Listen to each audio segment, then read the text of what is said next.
All right. All right. Second episode of the day. Yeah. What? This is episode 6 now? 6, episode Season 2. 6. Season 2, episode 6.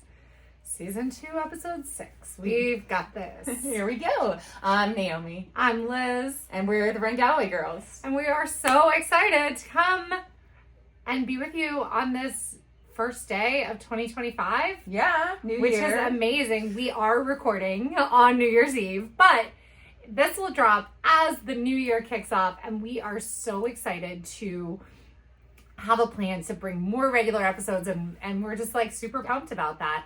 So hopefully you liked our last episode with our top 10 countdown of running related, non-performance related resolutions. So check that out if you haven't. And then, you know, I was actually like looking back, we have a lot of great episodes. We really do. Especially from early on. Yeah. So if you are, let's say, planning a half marathon in the next couple of weeks, we have an 8 weeks to half marathon cram plan episode, and it's episode 2. Can you believe that? Wow. Is it really? It's episode 2. I was listening back to, I think it was like episode 58 or something. It was like back right before we took a hiatus, before you had Addie, when, it was like back in February, March this year, or in 24. And it was such a good episode. Like, just really chock full of so much good information. Oh my gosh. I was like, wow, yeah, I hope people, if you're joining now, hopefully can go back and listen to some of those earlier episodes. And, and hopefully we'll have time to like readdress some popular topics. So please definitely comment, message. We love all of that. If you can go to wherever you listen to podcasts and subscribe and leave us a review and rate us, only if you like us. If you don't like us, please follow Thumper's mother's rule. I don't know why you're still listening if you don't like us. But if you don't like us and don't have anything nice to say, just don't say anything at all, please. Yeah.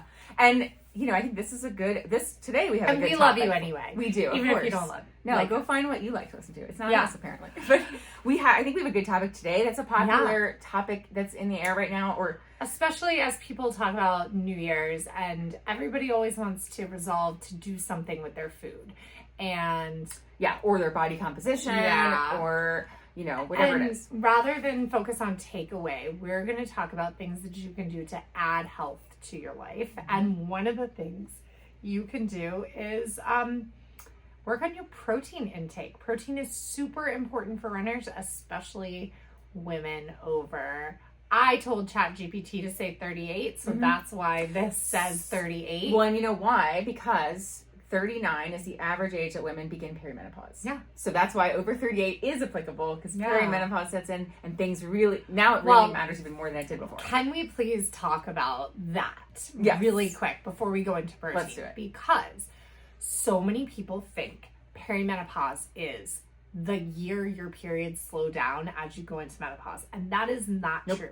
Perimenopause is the 10-year period before you go into menopause. And menopause is described as 12 months without a period. Well, menopause is actually like a moment in time, essentially. So once you've hit 12 months without a period, now then you are in menopause. Boom, menopause. Right? Yeah. So perimenopause is the time leading up to that. And coming from a fertility journey, a lot of women in their late 30s, early 40s are like, I hope I'm not approaching menopause. And I'm like, of course you're approaching menopause. Of course you are. Yeah. Like, that's why your numbers are trending down. That could be why, if you've got unexplained infertility, that could be why you're heading there. If you've got diminished ovarian reserve. I was always careful to say I had age-related diminished ovarian reserve because it was related to being 40. Like, that's normal at 40. Right. Like, it's not normal at 40 to be getting, eggs like a 29-year-old where you're getting like 30 eggs from a retrieval cycle. It is normal to get 6 to 7, and for some of them to be poor quality. Like, anyway, so the 10 years before menopause is perimenopause. So guess what? If you are between 38 and 43, you are in perimenopause. Yeah. Because the average age of menopause is 51 in the United States. That's average. So if we're looking both sides of the bell curve, we're looking as young as 44. you know, my sister-in-law is 43 and had already been, you know, she went through menopause at 43. I know she's not 43, she's 46, but at she 43, had her 12 months without a period. Yep, at 43. At 43. And you might be 56, but whatever, you're still like that 10-year window. So yeah, and like that's something I think that was a misconception until I actually started having symptoms. I had no idea. I didn't really know what perimenopause was, and and it's, you know, there's not a lot of research out there.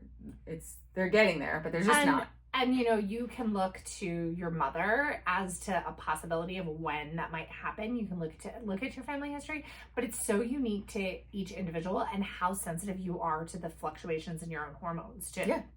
So, I mean, hopefully I can stave off like losing my cycle a little bit. Well, I don't have a cycle yet because I'm still breastfeeding overnight, but I'm hoping that I can have it restore for a little bit just so that I can do a modified natural transfer again for another baby. But yeah, it's a lot. Yeah.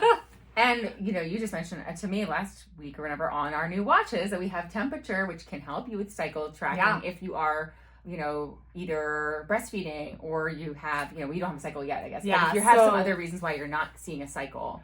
Yeah. So what you're going to see with temperature tracking, so if you are on a hormonal IUD or I have progesterone, so that's a hormonal IUD that uses progesterone to prevent a cycle. So what it does is progesterone keeps your lining basically thin, like it thins it, and it's like, boom, you're going to stay thin, but you're still going to have a hormonal reaction between your pituitary gland and your ovaries.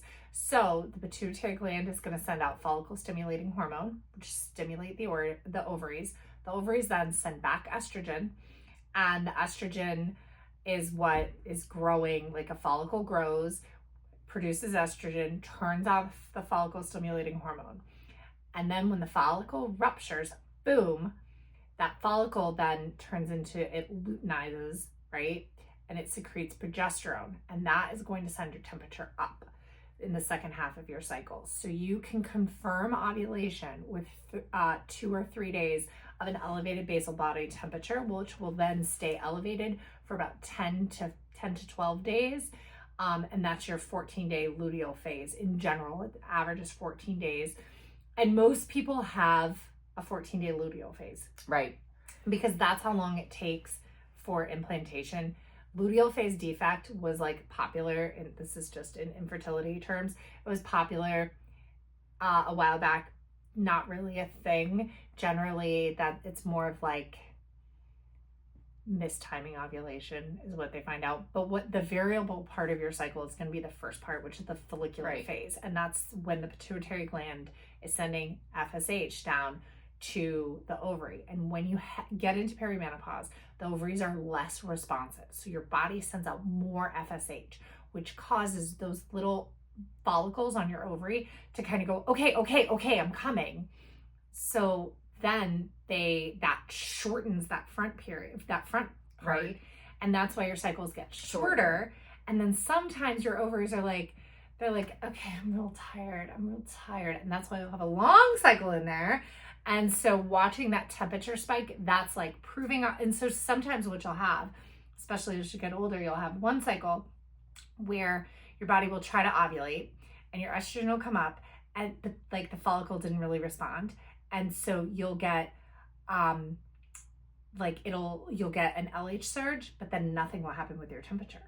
And then you'll get a second LH surge because the body's like, wait a second, that's not enough estrogen. Let me send more FSH down. You'll finally ovulate with the second LH surge. Then your temperature will go up to confirm ovulation. So you get a long cycle. And sometimes after that false ovulation, about 3 or 4 days later, you'll get an estrogen withdrawal bleed.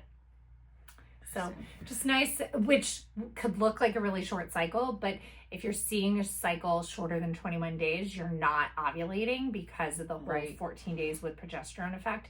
That's an anovulatory cycle. So you really need 21 days or more for an ovulatory cycle. Just some information. And you get into that with perimenopause. Yeah. Like that's something that, and those hormones do affect you with your running. Progesterone for me makes me feel tired and breathless because your body temperature is elevated and we're talking 0.4 degrees over baseline. So there's some new research out there. We'll have to go and get that for our next episode and talk about like really, what can it do during your cycle, or what, how can it affect your running? But I think everyone does feel different symptoms. And yes, absolutely. You can't say for sure, like, this part of the cycle is the best for each runner. For me, my best running days are actually when my hormones are the lowest. Right. So we're talking right around my period. And that's like common, right before to about the 4 days after. Right. And that's pretty common, but everyone kind of is different on. But some people have really bad periods, symptoms, and so they can't So. Exactly. So all that going into protein, and that's why it's so important for old women like us. Yeah. As we get to perimenopause and beyond, our protein needs are just so much better. They're so much bigger. And it's because that estrogen, like lower estrogen, because our follicular phase isn't as long. We have less eggs. Lower estrogen leads to muscle wasting, and we have lower testosterone too. Yeah. And so we need to build it back, and that's where protein comes in. And so the big thing is that there are targets we need to hit and timing.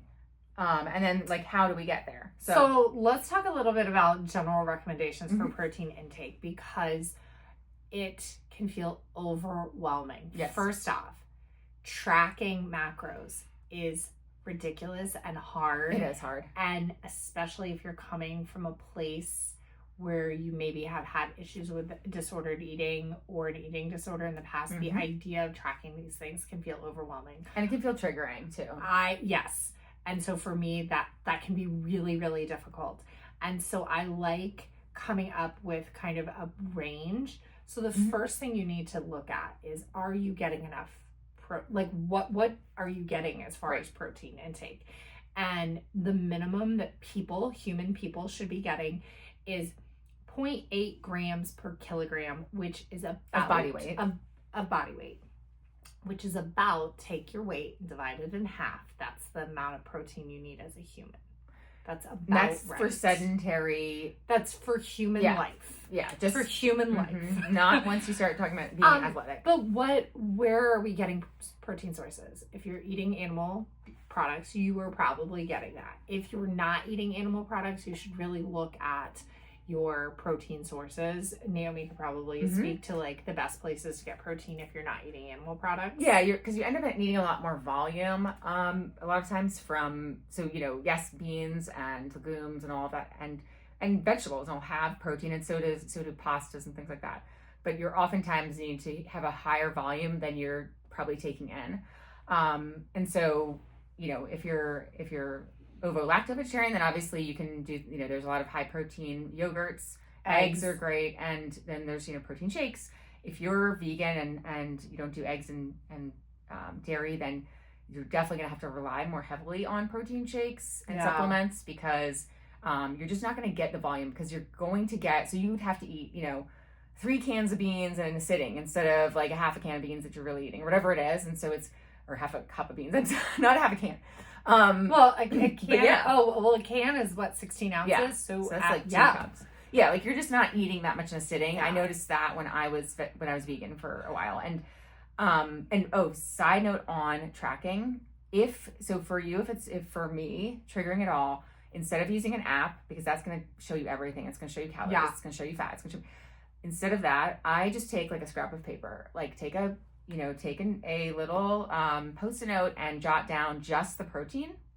Yeah. And then tally that up at the end of the day, instead of trying to put it into an app that's going to give me more than I need to look at. So if I'm looking at the back of the container of yogurt, I'm just looking at the protein and that's it. Here's what I do to kind of get my minimum. My minimum. Now I eat meat, so that's a lot easier. But I go, okay, the day is 3 meals, even though it's not really 3 meals. So we've got morning, we've got midday, we've got evening. So in the morning, I try to get 30 grams, right? So that's a shake and a yogurt. And in the midday, I try to get 30 grams, and I'm like, okay, that's a burger. And then, or meat on a sandwich or whatever. And then in the evening, it's my serving of meat. 30. Yeah. That's my 90 grams, which is I think that's kind of in the mid target, which is the mid target for active individuals is 1.2 to 2 grams per kilogram of body weight, which is like a third, take your body weight. It's 2/3. Yeah. If you're doing by pounds. So that's like an easy way to do it. And then if you really want to like really get after those age-related changes, you're going to go 2.2 grams per kilogram, which is your weight in pounds. That's your target grams. Yeah, and that can be a high number, and so that's like the outside figure you're gonna see. You're not gonna necessarily. You do have to be very careful if you have any kidney problems. You don't want to be shooting for those super high targets. If you have kidney problems, like definitely check with your doctor. So it is absolutely safe to be shooting for, that 1.5 to 2.0 grams per kilogram. Getting over that 2.0 is where you start to get a little dicey, and it's pretty hard to get there for probably most people, unless you're really doing heavy amount of shakes. Yeah, like multiple shakes a day. So yeah, I mean, if I strive for like 100 grams a day, that's sort of the limit. It's hard for me to get above that, but that's a really good number to strive for. Well, that's where I came up with 30. Yes. Because and I've seen that a lot. What that can do is that can literally just, if you had to do it, you could put a 20-gram shake in each spot. Right. Or a 10-gram, right. Eat a yogurt and eat a yogurt for dessert. Right. And that's 10 grams of protein right there. And there's a lot of bars that'll, on the way over, I had a protein bar that's a 10-gram bar. It's a Picky Bars little bar, not a huge thing, but it has 10 grams, so that just supplemented whatever it had in the morning. And Builders bars are great. They're 20 Cliff grams. Builders are great. Yeah. They're 20 grams of protein. You can get the minis that are 10 grams. So that's what to shoot for and kind of where to get it, and a way to, it doesn't have to be perfect. And one of my favorite things about protein is, let's say you're like, I'm gonna really just knock this out of the park, and I'm gonna try to get my 2 grams per kilogram a day, whatever. You don't have to worry about getting 2 grams per kilogram per day. You want to look at the total amount of grams over 3 or 4 days. You can load. So if you have a big steak one night and you want to do meatless Mondays and you don't want to add a shake or whatever, it's okay. It does not have to be perfect in your daily meals. Now, the places where you want to try to add it are going to be before and after activity. Yeah. And the reason why it's so much more important, obviously it's important as we age, because we're naturally losing muscle mass as we age. And then as we, work out, we're breaking down the muscles, and we need to repair it. And so that's where protein comes in. Yeah, you need those amino acids available to rebuild your muscles right after activity and before, to kind of make sure that you're not wasting during activity. Yeah. So you're not eating into muscle instead of other stores like carbohydrates when you run and when you work out. And it's just when you're running, we're not taking Advil before we run, because that's going to, or before we lift, because that's going to undo what we're trying to do there. We're trying to get a little bit of muscle response. It's the same thing. We want to give protein to the muscles so that we get the best response we can get. And we used a product before called Perfect Amino. That was kind of the idea behind it. And you take branched chain amino acids. I'm using Thorne brand because I like the taste of, but they're BCAAs. And that can be something if you're not super hungry, you can do something like branched chain amino acids prior to working out versus taking actual protein. But you need to make sure that you have some kind of fuel on board especially before running. Yeah, the BCAAs are not a fuel. They're just an additional supplement to throw into the mix if you're someone like me that doesn't have meat in their diet and you're not getting maybe as much protein as you should. It's another way to just kind of support. I'm not hungry in the morning, so I take branched chain amino acids with my coffee. Right. Because I'm not hungry first thing. So we get up about 5:45, have coffee about 6 o'clock. I take branched chain amino acid, or I take Perfect Amino because I still have some. Because I bought a whole bunch before I was pregnant, and then I was afraid to take it while I was pregnant, even though it was probably fine. Yeah.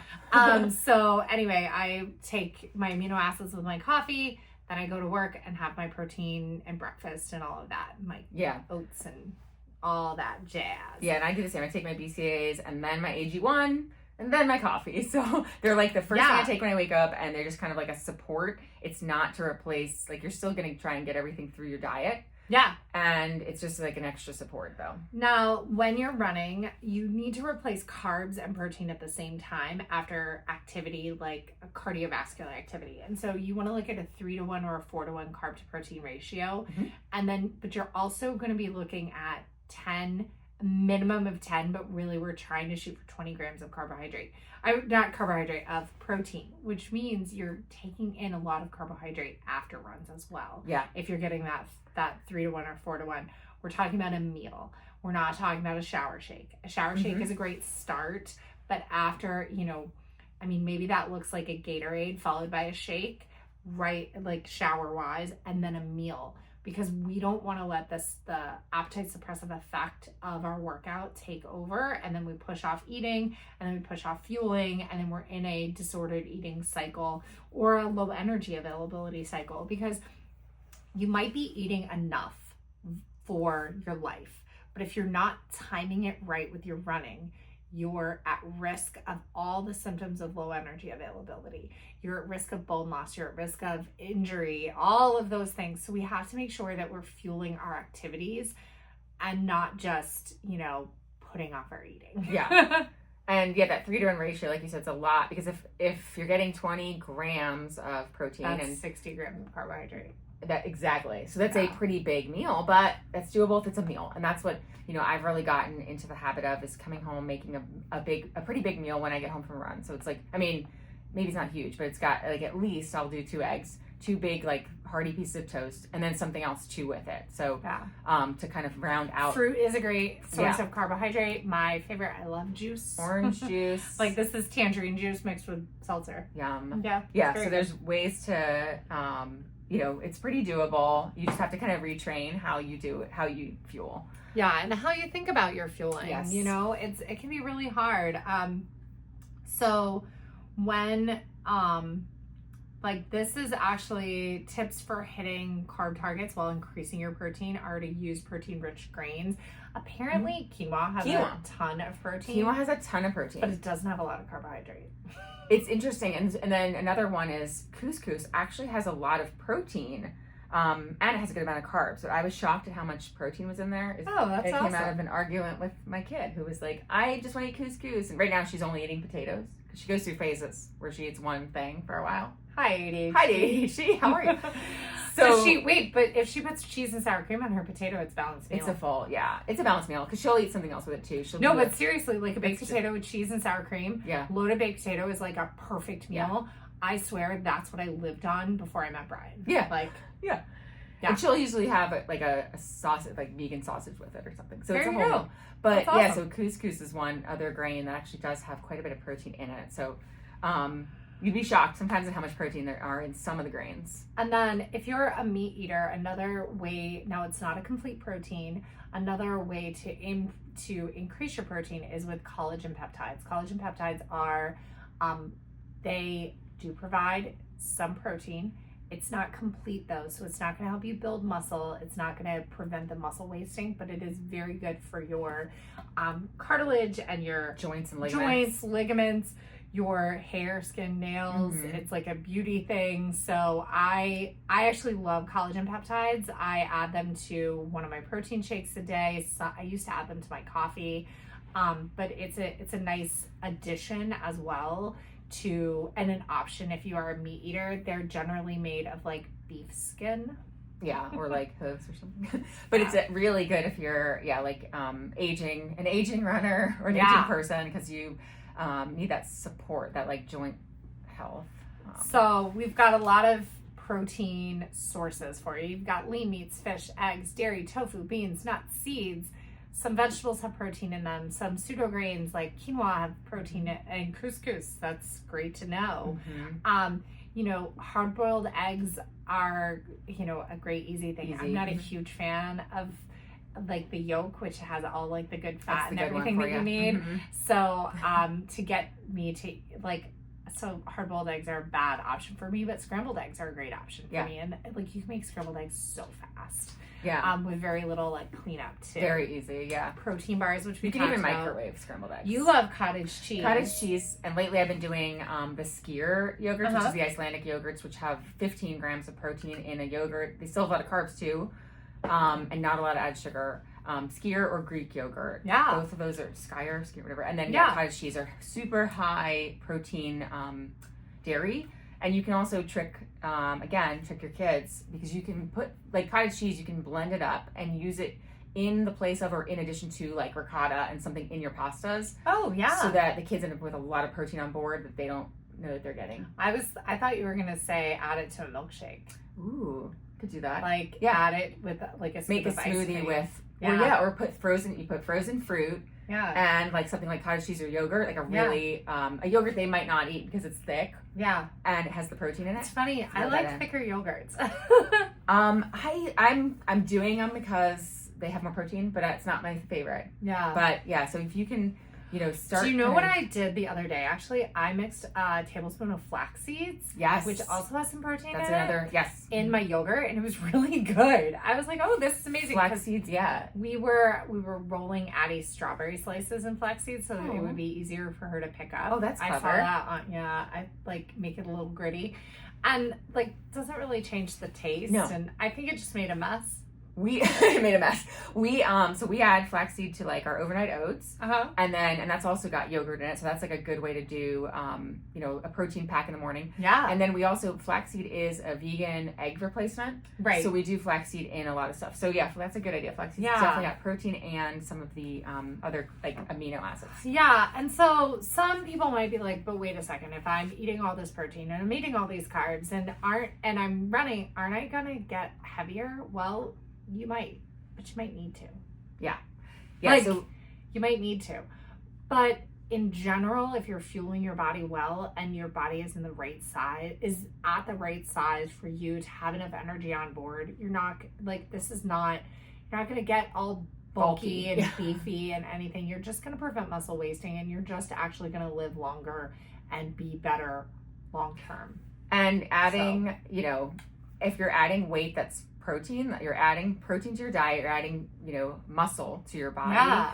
That's not going to make you slower. It's heart healthy weight. It's going to make you faster. And I think that people don't think that when they're looking at, but racing weight is as lean as possible. No, it's not. You actually want to be muscular. Yeah. And because that gives you power, and power gives you speed. So, again, like I keep saying it, but I just ran my fastest 5K in 5 years at a heavier weight than I've been in my entire adult life outside of maybe a few periods of life, like pregnancy or whatever, like college. But I'm faster, not in spite of being heavier, but actually the muscle is helping me be faster. Absolutely, 100%. So, excess protein is not going to, if you are taking slightly more than you actually need, it's less likely to be stored as fat because it breaks down to amino acids, which amino acids are building blocks of protein then turns into muscle. That's it. And that's the only reason why, and then your kidneys are going to waste what you don't need. And that's the only reason why, if you have some kind of kidney dysfunction, you might have to watch it, but otherwise you're going to just shed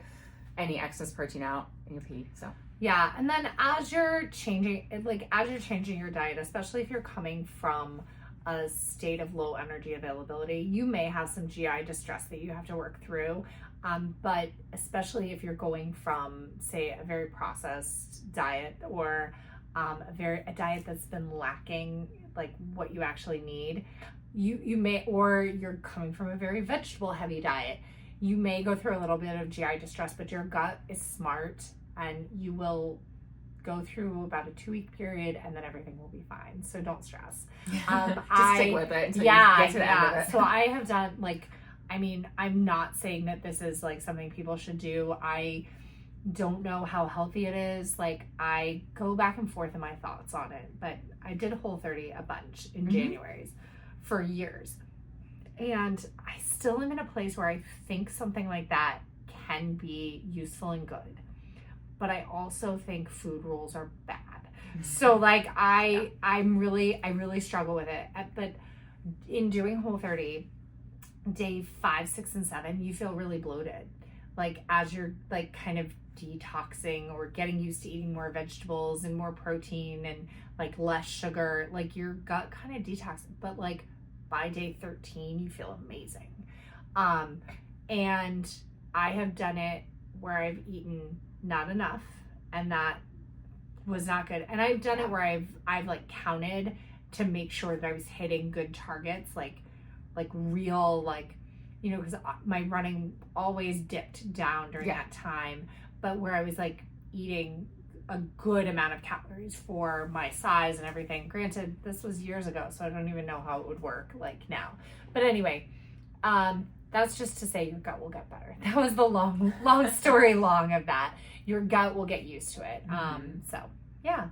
Yeah, and I think the big thing is, like, obviously, like we always say, like, you don't want to try to change everything. We're not recommending someone change their entire diet, but it's like, how do I just improve on just with something like simple by increasing protein? You're not necessarily having to change anything else. You don't have to drop, you know, you don't necessarily cut out sugars if that's not what you want to do in life. You just, if you increase protein, it'll help. Maybe it's a simple swap of like going, instead of getting, or maybe it's in addition to. Yeah. Instead of getting like a chocolate croissant at Starbucks, you get like the egg bites.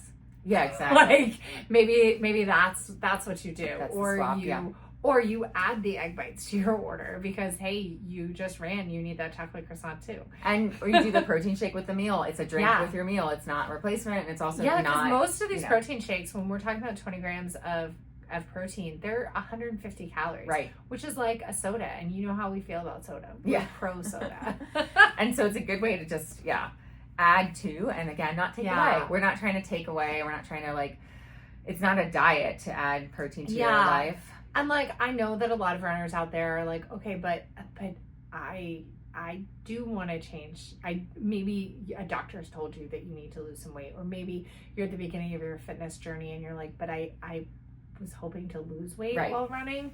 Like, there are ways to eat and fuel your body and get enough protein and change your body composition without heading into low energy availability. And honor what your body can do now, and honor what your body can do along the process. And hopefully we'll be able to touch on that some, because I feel like that's really, it's an important conversation to have. And I feel like there's not a lot of good information out there. I feel like there's a lot of people who think that they can diet and train for a marathon at the same time, or people who think that they can eat 1,500 calories a day and go for even a 20-minute run, because you can't. Like, as an adult person, like, you are setting yourself up for bad by starving yourself. It doesn't work. Yeah, and I think especially as you age, you start to notice the need, and you'll feel better with eating more. You'll feel better, and then by adding protein, it will allow you to recover quickly and move on to the next. You also feel better weighing more. Like, I wish you're happier. Like, I wish I didn't. Like, honestly, like, if we're gonna be honest here, I wish I didn't feel better at 160 pounds. But like, my hands don't get cold in an air conditioned room anymore. Like, I mean, I still am like somebody whose feet and hands get cold, but like not like they used to. Right. Like, my hands used to turn purple in the 70 degrees. I don't get, like, my heart rate doesn't drop so dramatically when I stand up and walk down the hall to use the bathroom. Like, I used to have such bad orthostatic intolerance. Yeah. And so nausea, or just like my heart rate shooting up, and getting dizzy when you stand up, like, those have gotten a lot better. I don't get colds. Yeah, don't get sick as much. Like, or at all. I just don't get sick. Yeah. I used to get sick, especially in the height of training. It's funny. I look back at, like, we talked about our training logs, high mileage times in our training. Like, I'd be like, I couldn't do today's run because I had a head cold and need to spend the rest of the day in bed. Like, not anymore. I credit AG1 to some of that. Not that we're sponsored, but I don't take it. I know you don't, but I know for me, like, I noticed a difference when I stopped it for a couple weeks. Oh yeah. Then I started to get sick, and I was like, okay, back to AG1. It's worth the expensive multivitamin. But No, I think that's a big thing. It's just being overall healthy. And so, speaking of AG1, which I don't think Swap is sponsored anymore. A lot of them are not anymore. Neither is Strength Runner. He's using something else. But they're still taking AG1 because I listened to their supplement episode. Yeah. And David was talking about how he takes AG1 and a multivitamin. I was like, that is really, really expensive pee there, David. Yeah. Like, no wonder you're an all-star. You're an all-star, yeah. And it's an electric They gave him that yellow sticker. I know. I love that. You're an all-star. From his drug test. I love it. Oh my God, so funny. But yeah, I was surprised. And okay, so we're 35 minutes in. Hopefully we've convinced you to jump on the protein bandwagon. Mm-hmm. I'm going to throw a curveball at you, Naomi. Okay. Instagram has been advertising creatine to me. I've been thinking about that because Megan and David talked about it. They had talked about it, but Mind Body Green has been advertising their creatine plus for women to me. Not sponsored. This is purely like, I don't think I'm going to take it while I'm breastfeeding, but I'm super curious I am too. About creatine. We should, I'll get some and we'll try it and see how. I know you'll have to wait a little while. We'll try it and see what it does. I'm curious too. I am on the fence. Creatine curious. So I'm on the fence about weaning. Like, I have enough milk to get 2 months. Addie is 8.5. Yeah, it's in my freezer right back there. So you can get to milk. So once you're at like 10 months, you're like, well, but we're running out of freezer space. And like, I've slowly like dropped pump sessions, so now I'm just pumping like 4 extra ounces a day. Mm-hmm. Maybe sometimes it's not even that much, which is great. Like, so she's essentially, I'm just replacing what she's drinking. So I'm like, perfect just right keeping, now. Keeping the stash. But like, I'm kind of like, I don't know. I like think about, okay, well, she's already eating food. So what's the difference between food and formula? Like, right? Just another for like when she's like 11 months, like what's the difference? Yeah. You know, and so I just, like if you wean and then you run out of your stored milk, she'll be fine at 11 months. Exactly. It really doesn't matter. Even if I like started formula a little earlier, like maybe did 1 bottle of formula a day so that she could have breast milk for longer, right? Yeah. Like, I don't know. But then I love nursing. Yeah. And like on the weekends we just nurse and like I pump once and like. Yeah, it is hard to give up the kind of connection and time with her, but I also really like sleeping. Like last night, so we finally like dropped 1 nursing session overnight. And so she's just doing 1 kind of like when I go upstairs, 10:30ish. And we might end up doing 2 again. This was just last night. She woke up at 3:30. Usually I would nurse her. It had been 4 hours since she ate. And I said, Addie, it's dark still. Go to sleep. Close your eyes. Close your eyes. Mommy's tired. I love you. And then she fell back asleep until 6:15. Nice. So I'm like, oh, maybe she can go 6 and 7 hours. She can. She definitely can. And it's like if your body can too. That's the other side of the coin. But I think my supply is like because I've slowly to like stabilize. Where you can go longer at night. Yeah, good. I mean, because like there was a time like even recently that I like couldn't go more than 2.5 hours. Oh yeah, it is a hard road for a while. But yeah, you're at that point of where it'll get just easier to nurse if you keep it up. But at the same time, she won't need it. So that's right. She doesn't need it, and like I want to get my body. I want my body to be mine again, so that I can run, so that I can like be like me, so that I can get pregnant again. Yeah, so you can do this all over again. Yeah. But I don't want to like rush things either because she's like, I know, she's already so big. She has a tooth now. It happens so fast. And she's crawling now. Yeah, she's crawling. She's clapping, so fast. Which is such a big deal. Aww. You go. Clap, clap, clap, and she'll clap, and then we go, yay, and she'll clap again. It's so cute. No, it happens so fast. I have a 4.5-year-old who is playing Super Mario. I love it. Which I didn't think he'd be able to play. It's really so hard. Fun. Yeah. And like we're playing it together, and like he's playing with Viola. They're playing it. I mean, it's crazy how I was wondering if you guys wanted to come over and play Mario Kart. I know, but we have to go pack and everything. Yeah. So have it early night. We have like a 70-inch TV for Mario Kart. Yeah. we have our big TV now. Yeah, that's great. From you. Yeah. That's perfect. It's such a good TV. It's the same one as our 70-inch. Yeah. It's just 55-inch, I think. So good So fun. I think it's amazing that your husband got the Nintendo Switch. Switch. And then I love that you guys opened it before Christmas too. Well, because we want to set it up and then have it for the 2 weeks that they're off from school. And but we've been all having so much fun with it. Like, sometimes the kids play together, sometimes we're all playing together. The kids go to bed and Scott and I are playing. That's great. Brian and I love to play Mario Kart. Yeah, we'll play that together. We're playing a lot of Super Mario, and then there's a 3D Super Mario too. So that's fun. It's super fun. And then you should get Animal Crossing. We got it. We okay. have it. It's so fun. I don't think we've installed it yet. It's so fun. We have all the games. We have a Bluey game. Oh yeah, there's a Bluey game. I need to get it. You're either one of the 4 characters, you're Bluey Bingo with parents, and you walk around and do things. So you're like, oh, that's so fun. We were cleaning up. We were playing a game where we had to clean up the house. That's so fun. We could just go. Could you play that in real life? Yeah.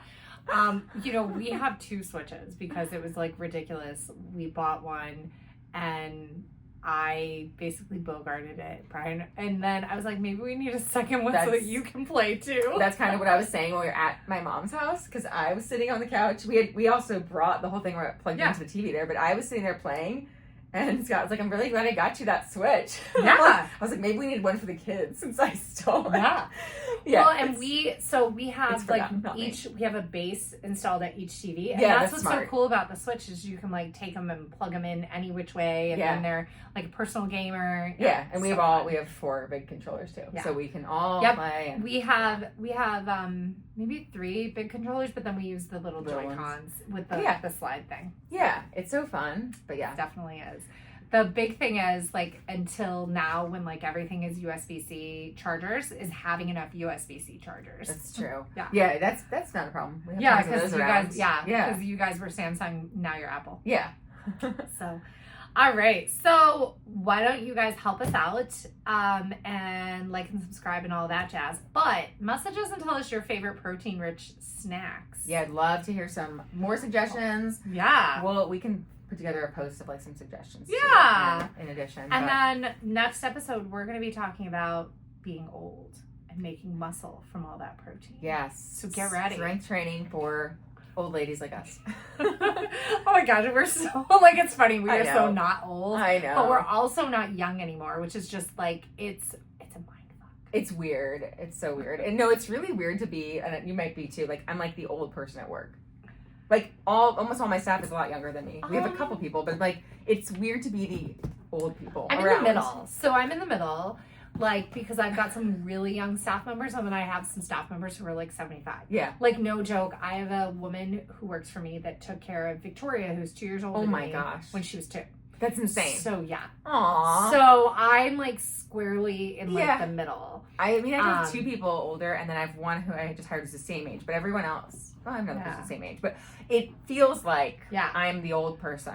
What feels weird to me is being older, but with a baby. So it's almost like I'm younger at the same time. Yes. It's very strange. Which is great because it does make you feel younger. But then you've got people our age who have grandkids. So it's it is really nice. Or they're preparing for high school graduations. Right. And we're we're preparing for first birthdays. Yeah.